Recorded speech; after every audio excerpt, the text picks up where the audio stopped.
Every human used to have to hunt or gather to survive, but humans are smartly lazy, so we made tools to make our work easier. From sticks to plows to tractors, we've gone from everyone needing to make food to modern agriculture with almost no one needing to make food. And yet, we still have abundance. Of course, it's not just farming, it's everything. We've spent the last several thousand years building tools to reduce physical labor of all kinds. These are mechanical muscles, stronger, more reliable, and more tireless than human muscles ever could be. And that's a good thing. Replacing human labor with mechanical muscles frees people to specialize, and that leaves everyone better off, even those still doing physical labor. This is how economies grow and standards of living rise. Some people have specialized to be programmers and engineers whose job is to build mechanical minds. Just as mechanical muscles made human labor less in demand, so are mechanical minds making human brain labor less in demand. This is an economic revolution. You may think we've been here before, but we haven't. This time is different. When you think of automation, you probably think of this: giant, custom-built, expensive, efficient, but really dumb robots blind to the world and their own work. They were a scary kind of automation, but they haven't taken over the world because they're only cost-effective in narrow situations. But they're the old kind of automation. This is the new kind. Meet Baxter. Unlike these things, which require skilled operators and technicians and millions of dollars, Baxter has vision and can learn what you want him to do by watching you do it, and he costs less than the average annual salary of a human worker. Unlike his older brothers, he isn't pre-programmed for one specific job. He can do whatever work is within the reach of his arms. Baxter is what might be thought of as a general-purpose robot, and general purpose is a big deal. Think computers. They too started out as highly custom and highly expensive, but when cheap-ish general-purpose computers appeared, they quickly became vital to everything. A general-purpose computer can just as easily calculate change, or assign seats on an airplane, or play a game, or do anything just by swapping its software. And this huge demand for computers of all kinds is what makes them both more powerful and cheaper every year. Baxter today is the computer of the 1980s. He's not the apex, but the beginning. Even if Baxter is slow, his hourly cost is pennies worth of electricity, while his meat-based competition costs minimum wage.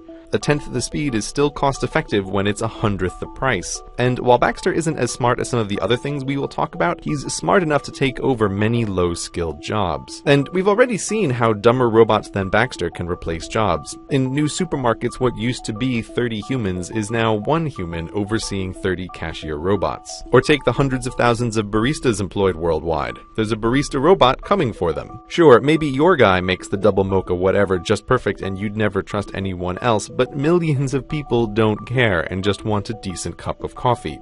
Oh, and by the way, this robot is actually a giant network of robots that remembers who you are and how you like your coffee no matter where you are. Pretty convenient. We think of technological change as the fancy new expensive stuff, but the real change comes from last decade's stuff getting cheaper and faster. That's what's happening to robots now. And because their mechanical minds are capable of decision-making, they are out-competing humans for jobs in a way no pure mechanical muscle ever could.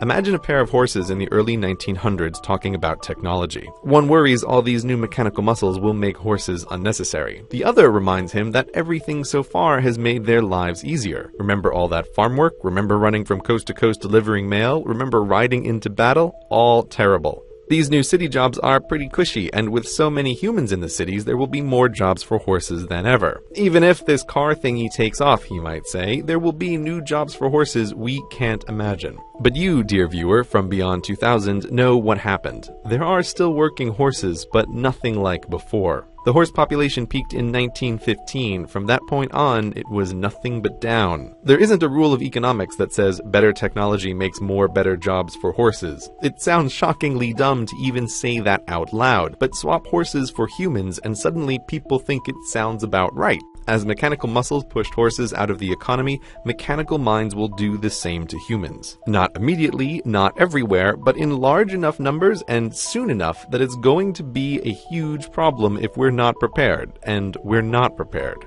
You, like the second horse, may look at the state of technology now and think it can't possibly replace your job, but technology gets better, cheaper, and faster at a rate biology can't match.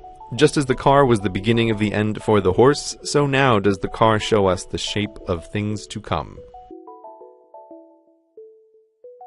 Self-driving cars aren't the future. They're here and they work. Self-driving cars have traveled hundreds of thousands of miles up and down the California coast and through cities, all without human intervention. The question is not if they'll replace cars, but how quickly. They don't need to be perfect, they just need to be better than us. Human drivers, by the way, kill 40,000 people a year with cars just in the United States. Given that self-driving cars don't blink, don't text while driving, don't get sleepy or stupid, it's easy to see them being better than humans because they already are.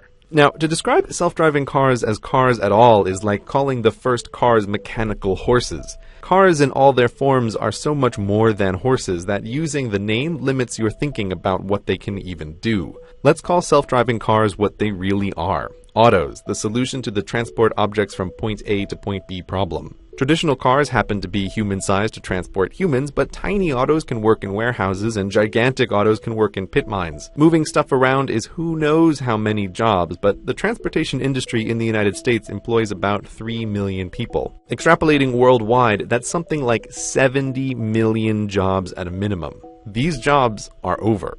The usual argument is that the unions will prevent it, but history is filled with workers who fought technology that would replace them, and the workers always lose. Economics always wins, and there are huge incentives across wildly diverse industries to adopt autos. For many transportation companies, humans are about a third their total costs. That's just the straight salaries. Humans sleeping in their long-haul trucks cost time and money, accidents cost money, carelessness costs money. If you think insurance companies will be against it, guess what? Their perfect driver is one who pays their small premiums and never gets into an accident. The autos are coming, and they're the first place where most people will really see the robots changing society. But there are many other places in the economy where the same thing is happening, just less visibly. So it goes with autos, so it goes for everything.